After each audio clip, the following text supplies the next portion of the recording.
नमस्कार। Chanakya IAS academy current affair MCQs में आप सभी का स्वागत है।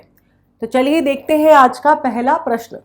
पहला प्रश्न है, नोवो नॉर्डिक्स, एली लिली और अमेज़न खबरों में नजर आ रहे हैं, ये क्या है?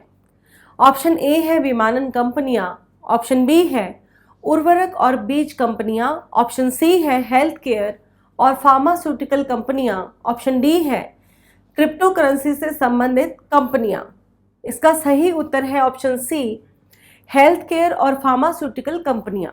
Novo Nordics, Eli Lilly, Amazon सहित दर्जनों दवा निर्माता मोटापे के इलाज से संबंधित दवा निर्माण के क्षेत्र में आने की योजना बना रहे हैं।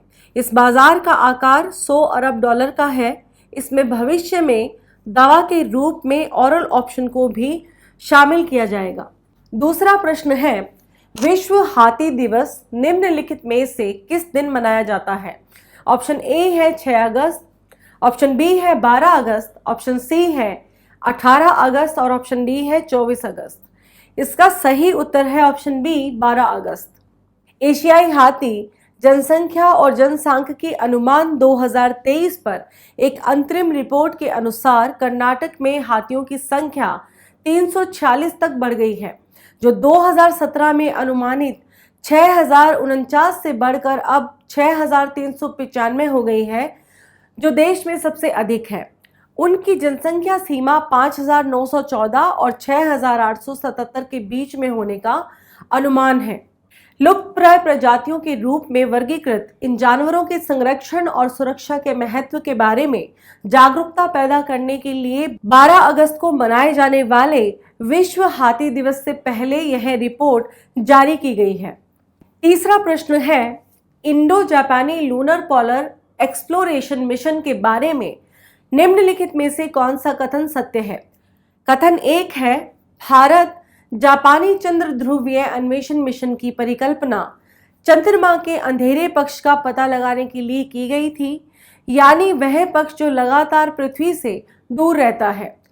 कथन दो है, इस मिशन का उद्देश्य चंद्रमा के ध्रुवीय क्षेत्रों में पानी की उपस्थिति की पुष्टि करना है। ऑप्शन ए है केवल 1, ऑप्शन बी है केवल 2, ऑप्शन सी है 1 और 2 दोनों और ऑप्शन डी है उपरोक्त में से कोई भी नहीं। इसका सही उत्तर है ऑप्शन बी, यानी कि केवल 2। इंडो जापानी चंद्र ध्रुवीय अन्वेषण मिशन की परिकल्पना चंद्रमा के अंधेरे पक्ष या वैज्ञानिक शब्दों में उस पक्ष का पता लगाने के लिए की गई थी जो लगातार पृथ्वी से दूर रहता है। इस मिशन का मुख्य उद्देश्य चंद्रमा के ध्रुवीय क्षेत्रों में पानी की मौजूदगी की पुष्टि करना है। यह मिशन अगले कुछ वर्षों में लॉन्च किया जा सकता है। आज का हमारा चौथा प्रश्न है, निधि कार्यक्रम निम्नलिखित में से किसकी एक पहल है? ऑप्शन ए है विज्ञान और प्रौद्योगिकी विभाग, ऑप्शन बी विदेश व्यापार महानिदेशालय, option C NITI Aayog, option D प्रौद्योगिकी विकास बोर्ड। इसका सही उत्तर है ऑप्शन ए, विज्ञान और प्रौद्योगिकी विभाग। 2016 में विज्ञान और प्रौद्योगिकी विभाग द्वारा शुरू किए गए निधि कार्यक्रम का उद्देश्य भारत में नवाचार और स्टार्टअप संस्कृति को बढ़ावा देना है। निधि विशेष रूप से युवाओं को इसकी ओर निर्देशित करके एक सुचारू और नवाचार आधारित उद्यमशीलता पारिस्थितिकी तंत्र बनाने पर केंद्रित है। इसके परिणाम स्वरूप सामाजिक और आर्थिक क्षेत्रों में देश के विकास पर इसका सकारात्मक प्रभाव पड़ता है। समाज की जरूरतों के लिए तकनीकी समाधान प्रदान करने के अलावा कार्यक्रम नौकरी और धन सृजन के लिए नई संभावनाएं भी पैदा करना चाहता है। इस पहल के मुख्य हितधारकों में केंद्र सरकार के विभिन्न मंत्रालय, विभाग, राज्यों की सरकारें, अनुसंधान एवं विकास और शैक्षणिक संस्थान, सलाहकार, एंजल निवेशक, वित्तीय संस्थाएं, उद्योगों से संबंधित विशेषज्ञ और दिग्गज उद्यम पूंजीपति और निजी क्षेत्र शामिल हैं।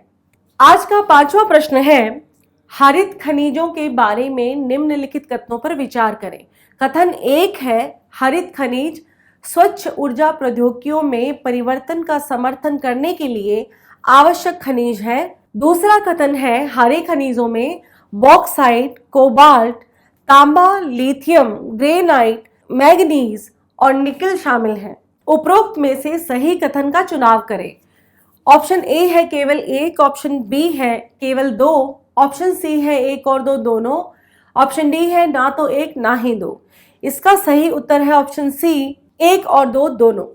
हरित खनिज धातु और अन्य खनिज संसाधन हैं जिनके कार्बन उत्सर्जन को कम करने के उद्देश्य से स्वच्छ ऊर्जा प्रौद्योगिकियों में परिवर्तन का समर्थन करने के लिए आवश्यकता होती है। हरे खनिजों को भविष्य के खनिज भी कहा जाता है। इनमें बॉक्साइट, कोबाल्ट, तांबा, लिथियम, ग्रेनाइट, मैग्नीज और निकल शामिल हैं। अंतर्राष्ट्रीय ऊर्जा एजेंसियों के अनुसार इलेक्ट्रिक वाहन और बैटरी भंडारण खनिज मांग का लगभग आधा हिस्सा है ये। इसके साथ ही आज के करंट अफेयर एमसीक्यू यहीं पर समाप्त होते हैं।